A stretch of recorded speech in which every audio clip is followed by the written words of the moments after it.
पण त्याच्या खोलात गेल्यावर एक वेगळंच जग समोर येतं. अगदी बरोबर. आज आपण वाक्य पृथक्करण या संकल्पनेवर किंवा या विषयावर लक्ष केंद्रित करणार आहोत. आता व्याकरण हा शब्द ऐकल्यावर अनेकांना शाळेतले ते पाठ्यपुस्तकी नियम आणि कंटाळवाणे तास आठवू शकतात. हो, साहजिकच आहे ते. पण आज आपण त्या प्राथमिक माहितीच्या खूप पुढे जाणार आहोत.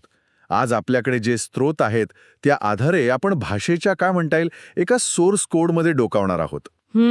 मराठी भाषेची वाक्यरचना एखाद्या अचूक इंजिनिअरिंग सारखी कशी असते, वाक्याचे विविध भाग नेमके कसे ओळखायचे आणि ते एका गणिती सूत्रासारखे एकमेकांशी कसे जोडलेले असतात याचा आपण आज वेध घेणार आहोत.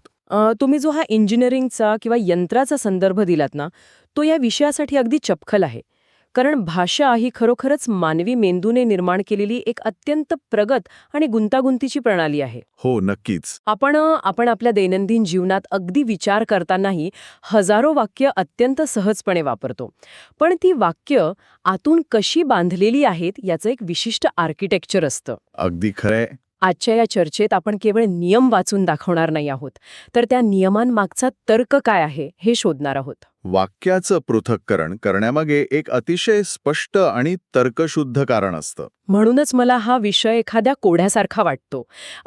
आपण पृथक्करण या शब्दापासूनच सुरुवात करूया. चालेल. पृथक म्हणजे वेगळे करणे किंवा सुटे करणे. म्हणजे साध्या सोप्या भाषेत सांगायचं तर वाक्य पृथक्करण म्हणजे वाक्यातील प्रत्येक भाग वेगळा करून दाखवणे आणि त्यांचं एकमेकांशी असलेलं नातं स्पष्ट करणं. बरोबर. आता हे सगळं वाचत असताना मला एक गोष्ट प्रकर्षाने जाणवली. ती म्हणजे या रचनेचे मुख्य 2 भाग असतात. आपल्या स्रोतांमध्ये याचा उल्लेख उद्देश विभाग आणि विधेय विभाग असा केलेला आहे. हो, हे 2 मुख्य स्तंभ आहेत भाषेचे. पण माझा प्रश्न असा आहे की हे 2च स्तंभ का? म्हणजे भाषेला या 2 बायनरी किंवा द्वैती रचनेची गरज का भासते? यामागे एक अत्यंत महत्वाचं संज्ञात्मक किंवा कॉग्निटिव्ह कारण आहे. हे बघा, मानवी मेंदू जेव्हा कोणतीही माहिती स्वीकारतो ना किंवा देतो, तेव्हा त्याला ती माहिती प्रक्रियेसाठी 2 तुकड्यांत हवी असते. अच्छा, म्हणजे 2 वेगळे भाग. हो. पहिला तुकडा म्हणजे कुणाबद्दल किंवा कशाबद्दल बोललं जात आहे, आणि दुसरा तुकडा म्हणजे त्याच्याबद्दल काय माहिती दिली जात आहे किंवा कोणती कृती घडत आहे. समजलं. यातील जो पहिला तुकडा आहे ज्याच्याविषयी आपण बोलतो तो म्हणजे उद्देश विभाग, ज्याला उद्देशांग असंही म्हटलं जातं. आणि जी कृती घडते किंवा जी माहिती दिली जाते तो दुसरा तुकडा म्हणजे विधेय विभाग किंवा विधेयांग. अरेच्या, हे खूपच रंजक आहे. जगातील जवळजवळ प्रत्येक विकसित भाषेचा हाच मूळ गाभा आहे. म्हणजे आपण प्रत्येक वाक्यात नकळतपणे एक नायक उभा करतो आणि मग त्या नायकाच्या कृतीचं वर्णन करतो, असं म्हणूया का? अगदी तसंच. आता यातील पहिल्या स्तंभाकडे म्हणजेच उद्देश विभागाकडे आपण थोडं बारकाईने पाहूया. या विभागातला सर्वात महत्वाचा घटक म्हणजे उद्देश, ज्याला आपण सर्वसाधारण भाषेत वाक्याचा कर्ता म्हणतो. स्रोत स्पष्ट करतात की वाक्य ज्याच्याविषयी माहिती सांगतं तो वाक्याचा कर्ता असतो. पण जेव्हा मी यातली उदाहरणं वाचत होतो तेव्हा मला जाणवलं की कर्ता शोधणं हे वरवर वाटतं तितकं सोपं नसतं. अजिबात नाही. बऱ्याचदा आपण कर्ता ओळखण्यात पूर्णपणे चुकतो. असं का होतं? इथेच भाषेची खरी गोम आहे. आपण बऱ्याचदा वाक्यातील सजीव किंवा महत्वाच्या वाटणाऱ्या घटकाला कर्ता समजण्याची घाई करतो. हो, बरोबर. पण व्याकरण भावनांवर किंवा वरवरच्या महत्वावर चालत नाही, ते काटेकोर नियमांवर चालतं. म्हणूनच कर्ता शोधण्यासाठी स्रोतांमध्ये एक अत्यंत भक्कम पद्धत दिली आहे. ती कोणती? कोणतीही चूक टाळण्यासाठी आधी वाक्यातील क्रियापद शोधायचं. त्या क्रियापदातील मूळ धातूला नारा, नारे किंवा नारी हे प्रत्यय जोडायचे आणि मग कोण किंवा काय असा प्रश्न विचारायचा. या सूत्रातून जे उत्तर बाहेर येतं तोच त्या वाक्याचा खरा कर्ता असतो. एक सेकंड, मला हे सूत्र एका प्रत्यक्ष उदाहरणावर लावून पाहायचं आहे. नक्कीच. स्रोतामधील एक अत्यंत उत्तम आणि गोंधळात टाकणारं उदाहरण आपण घेऊया. वाक्य आहे, रामरावांचा कुत्रा मेला. हे खूप चांगलं उदाहरण आहे. आता मानवी दृष्टिकोनातून पाहिलं तर या वाक्यात रामराव हे मालक आहेत, ते एक प्रतिष्ठित व्यक्ती असू शकतात. त्यामुळे साहजिकच रामराव हे या वाक्यातले सर्वात महत्वाचे पात्र वाटतात. बरोबर. जर मी घाईत असेन तर मी रामराव यांनाच कर्ता म्हणेन. पण तुमच्या सूत्रानुसार गेलो तर इथे क्रियापद आहे मेला. मूळ धातू आहे मर. त्याला प्रत्यय लावला मरणारा. हं. आता प्रश्न विचारूया, मरणारा कोण? आणि उत्तर रामराव नक्कीच नाहीये. नाहीये. मरणारा कुत्रा आहे. त्यामुळे व्याकरणानुसार या वाक्याचा कर्ता किंवा उद्देश कुत्रा हाच आहे. अरे वा. रामराव हे फक्त त्या कुत्र्याचे मालक आहेत. त्यांचा त्या मरण्याच्या प्रत्यक्ष क्रियेशी व्याकरणाच्या दृष्टीने थेट संबंध नाहीये. हे खरंच खूप वेगळं आहे. हेच आपण आणखी एका उदाहरणातून पाहू. रामूचा शर्ट फाटला. इथेही फाटणारा कोण किंवा फाटणारे काय? फाटणारा शर्ट. अगदी बरोबर. म्हणजे इथे शर्ट हा उद्देश किंवा कर्ता आहे, रामू नाही. रामूला कदाचित शर्ट फाटल्याचं दुःख झालं असेल, पण फाटण्याची मूळ भौतिक कृती ही शर्टवर घडली आहे. हो. हे खरोखरच डोळे उघडणारे आहे. आपण कर्ता आणि मालक या दोन गोष्टींची किती सहज गल्लत करतो. अगदी नेहमीच करतो आपण असं. आणखी एक ऐतिहासिक उदाहरण स्रोतात दिलं आहे, तेही याच धाटणीचं आहे. मोगल साम्राज्याचा अंत झाला. आता इथे मोगल साम्राज्य हा इतका मोठा शब्द आहे की तोच कर्ता वाटतो, पण सूत्र लावून पाहू. धातू आहे हो. होणारे काय? बरोबर ओळखलत. होणारे काय तर अंत. त्यामुळे मोगल साम्राज्य नाही तर अंत हा या वाक्याचा मुख्य उद्देश किंवा कर्ता आहे. क्या बात आहे. आणि चौथ्या उदाहरणात रामूच्या घराचा दरवाजा उघडला. यामध्ये उघडणारे काय तर दरवाजा. त्यामुळे दरवाजा हा कर्ता ठरतो. या सर्व उदाहरणांवरून एक गोष्ट स्पष्ट होते की भाषेचं स्वतःचं असं एक भौतिकशास्त्र असतं. कृती ज्याच्याकडून किंवा ज्याच्या बाबतीत घडते तोच कर्ता असतो, मग तो सजीव असो व निर्जीव. बरोबर. पण हा कर्ता वाक्यात नेहमीच एकटा उभा नसतो. त्याच्याभोवती शब्दांचं एक वलय असतं. हो. आणि याच वलयाला स्त्रोतांमध्ये उद्देश विस्तार असं नाव दिलं आहे. अगदी बरोबर. जेव्हा आपण एखाद्या कर्त्याविषयी बोलतो तेव्हा तो अधिक स्पष्ट करण्यासाठी आपण काही विशेषणे किंवा अतिरिक्त माहिती जोडतो. वाक्यात कर्त्याविषयी अधिक माहिती सांगणारे जे शब्द असतात आणि जे कर्त्याच्या पूर्वी म्हणजेच आधी येतात त्यांना उद्देश विस्तार म्हणतात. इथे पूर्वी येणे हा शब्द खूप महत्वाचा वाटतो मला. हो, कारण हे शब्द कर्त्याची ओळख फिल्टर करण्याचं किंवा निश्चित करण्याचं काम करतात. म्हणजे कसं? समजा मी म्हणाले रामू धपकन पडला, पण जगात अनेक रामू असू शकतात. कोणता रामू पडला? प्रश्न पडतोच. हे निश्चित करण्यासाठी आपण म्हणतो शेजारचा रामू धपकन पडला. इथे शेजारचा हा शब्द रामू या कर्त्याविषयी अतिरिक्त माहिती देतो आणि तो कर्त्याचा आधी येतो म्हणून तो उद्देश विस्तार आहे. यातील दुसरं उदाहरण मला खूप आवडलं. नियमित अभ्यास करणारे विद्यार्थी पास होतात. इथे पास होणारे कोण तर विद्यार्थी. म्हणजे विद्यार्थी हा कर्ता झाला. पण सगळेच विद्यार्थी पास होतात का? नाही. तर कोणचे विद्यार्थी? नियमित अभ्यास करणारे. अगदी बरोबर. हा संपूर्ण शब्दसमूह एका विद्यार्थ्याची नेमकी ओळख प्रस्थापित करतो. हे एखाद्या कॅमेऱ्याच्या लेन्ससारखं आहे जो एका विशिष्ट गोष्टीवर फोकस करतो. फोकस खूप गरजेचा असतो कारण तो संवादातील संदिग्धता दूर करतो. खरंय. आत्तापर्यंत आपण वाक्याचा पहिला मोठा विभाग पाहिला, उद्देश आणि त्याचा विस्तार. म्हणजे कृती करणारा कोण आणि तो नेमका कसा आहे हे आपण निश्चित केलं. पण आता आपल्याला वाक्याच्या दुसऱ्या आणि अधिक गतिमान भागाकडे जायचंय, तो म्हणजे विधेय विभाग. कर्ता काहीतरी कृती करतो, पण ती कृती पोकळीत घडत नाही. ती कृती कुणावर तरी जाऊन आदळते किंवा कोणीतरी ती कृती सोसत असतं. आणि जो ती कृती सोसतो त्यालाच आपण कर्म म्हणतो. इथेच वाक्याला खरी गती प्राप्त होते. हो. वाक्यात ज्यांच्यावर क्रिया घडते किंवा जी क्रियेचे परिणाम अनुभवते ते कर्म असतं. स्रोतातील उदाहरणावरून हे अतिशय सोप्या पद्धतीने स्पष्ट होतं. उदाहरणार्थ, रामने झाडाचा पेरू तोडला. आता आपल्याला कर्ता शोधण्याचं तंत्र माहितीये. तोडणारा कोण? राम. म्हणजे राम कर्ता. बरोबर. पण रामाने जी तोडण्याची कृती केली ती हवेत केली नाही. ती कृती एका विशिष्ट फळावर झाली. ती कृती पेरूवर झाली. त्यामुळे पेरू हे या वाक्यातील कर्म आहे. इथे गोष्ट लक्षात घेण्यासारखी आहे की मराठी भाषेत सर्वच वाक्यांना कर्माची गरज नसते. अच्छा. म्हणजे कर्म असणंच सक्तीचं नाहीये. नाही. पण जेव्हा कर्माची गरज असते तेव्हा ते कर्म वाक्याचा अर्थ पूर्ण करण्यासाठी अत्यंत कळीची भूमिका बजावतं. आता आणखी एक रंजक उदाहरण पाहू. गवळ्याने म्हशीची धार काढली. इथेही तोच मगासचा मालकी हक्काचा गोंधळ होऊ शकतो. काढणाऱ्या गवळी हा कर्ता झाला, पण काढण्याची क्रिया कशावर झाली? जर कुणी वरवर विचार केला तर तो म्हणेल क्रिया म्हशीवर झाली. पण प्रत्यक्षात काढण्याची क्रिया धारेवर झाली आहे. अगदी बरोबर. त्यामुळे धार हे कर्म आहे, म्हैस नाही. म्हैस ही फक्त त्या धारेचा स्रोत आहे. हे अत्यंत सूक्ष्म विश्लेषण आहे. हो ना. आणि जसा आपण कर्त्याचा विस्तार पाहिला तसाच कर्माचाही विस्तार असू शकतो, नाही का? निश्चितच. याला आपण कर्मविस्तार म्हणतो.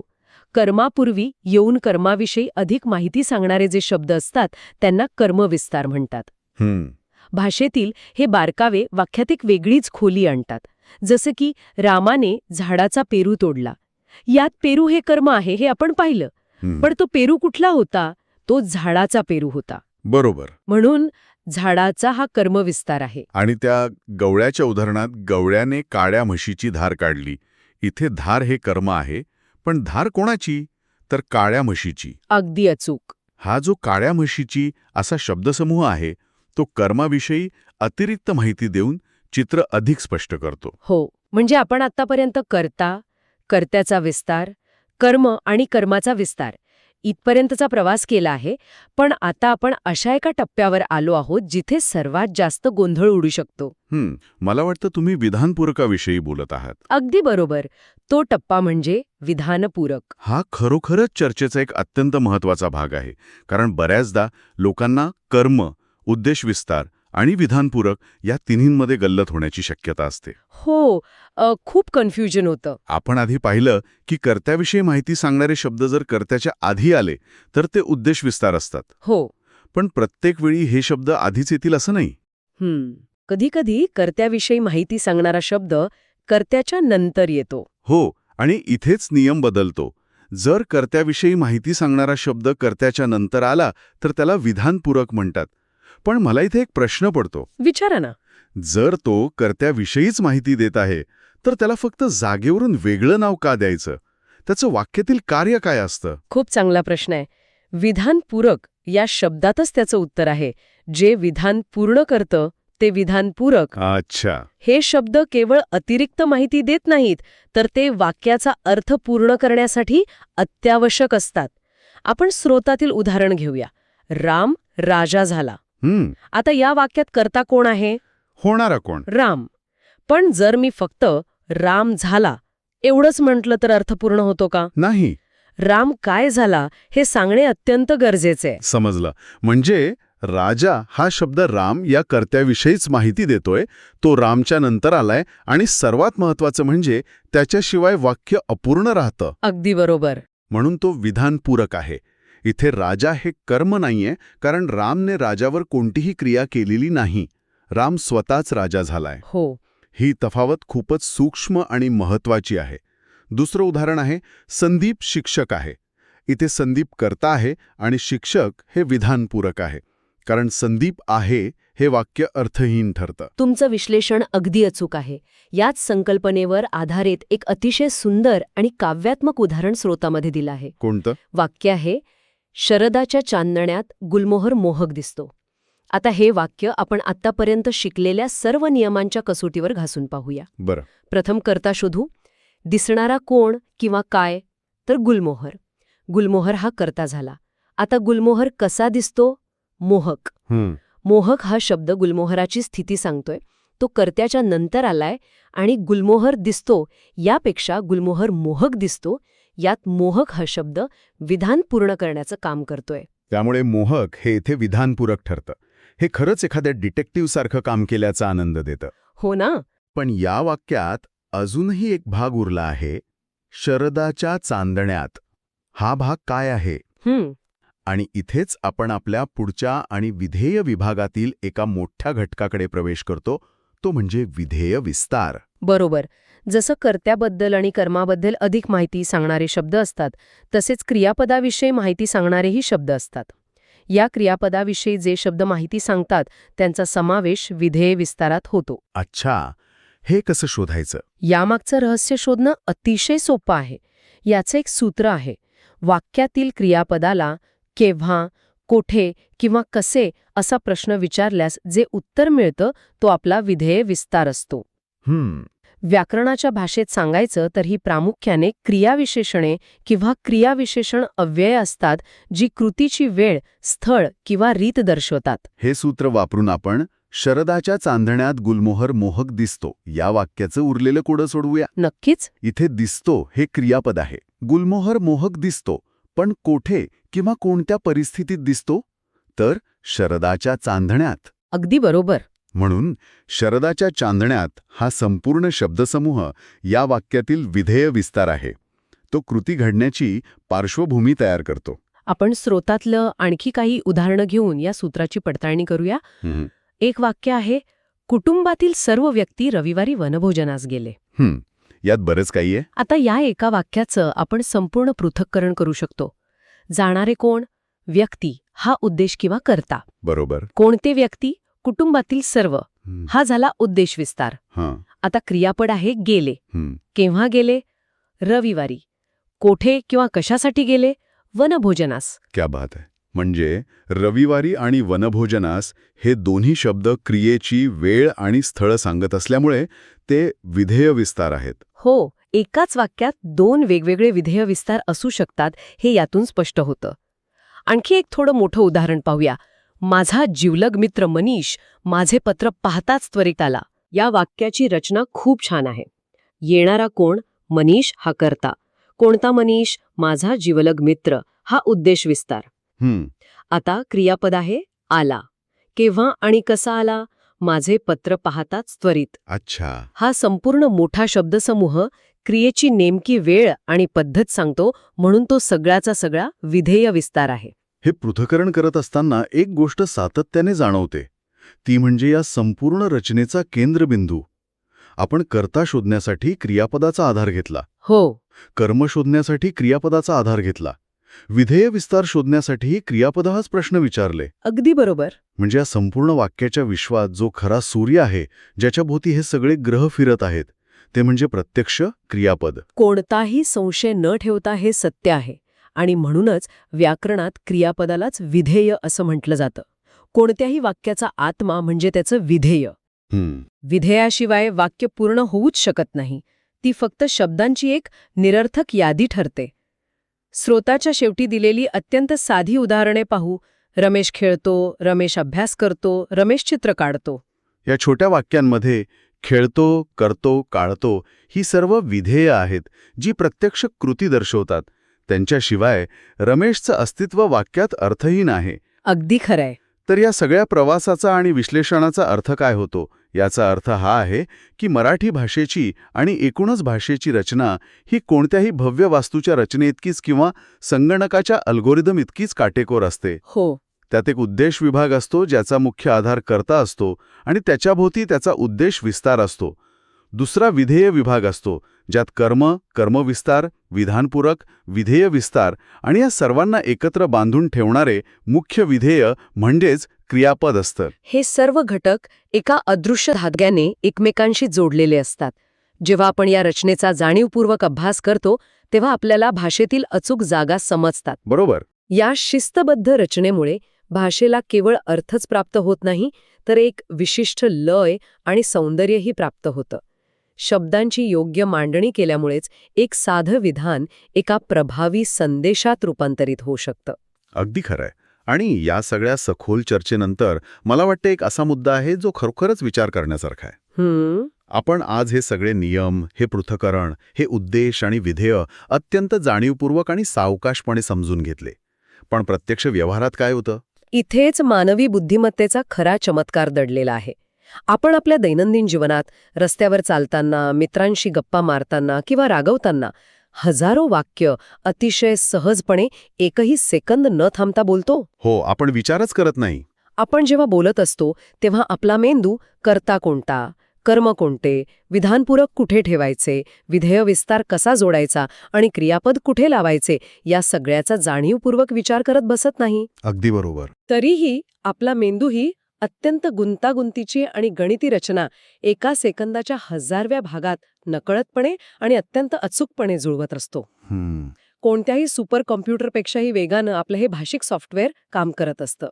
आपण व्याकरणाचा कोणताही विचार न करताही भाषेचं हे अचूक तंत्र आपल्या मेंदूत कसं कार्य करतं, हा निसर्गाचा आणि मानवी उत्क्रांतीचा एक अद्भुत चमत्कार नाही का? खरोखरच थक्क करणारा विचार आहे. आपण शिकलेले या अत्यंत काटेकोर नियमांचा वापर आपला मेंदू इतक्या सहजतेने एका प्रवाहासारखा कसा करत असेल, हे एक मोठं रहस्यच आहे. हो, नक्कीच.